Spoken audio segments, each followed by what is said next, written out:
আসসালামু আলাইকুম বন্ধুরা, কি খবর? আশা করি ভালো আছেন। আমি ভালো। আপনার একটা ব্লগে এসেছি, এটা কমপ্লিট হয়ে গেছে।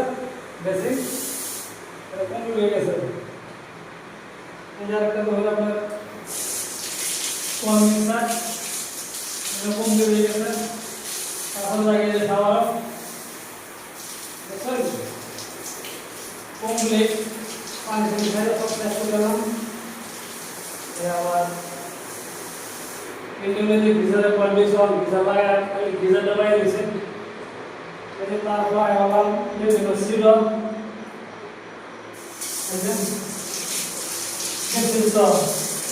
যদি ব্লগটা ভালো লাগে এখানে লাইক কমেন্ট শেয়ার ফলো করবেন। আর যদি ওই কাম করার চাই যোগাযোগ করবেন। এই ভিডিওর মধ্যে নাম্বার ভালো লাগবে, কন্ট্যাক্ট করবেন। রং মিস্ত্রি করুন, টাইলস মিস্ত্রি করুন, পাইপ মিস্ত্রি করুন, ওয়ারিং মিস্ত্রি করুন, সিলিং মিস্ত্রি করুন, পাক্কা মিস্ত্রি করুন, এভরিথিং পাওয়া যাবে। যদি আপনার কাছে ভালো লাগে অবশ্যই লাইক কমেন্ট শেয়ার ফলো করবেন।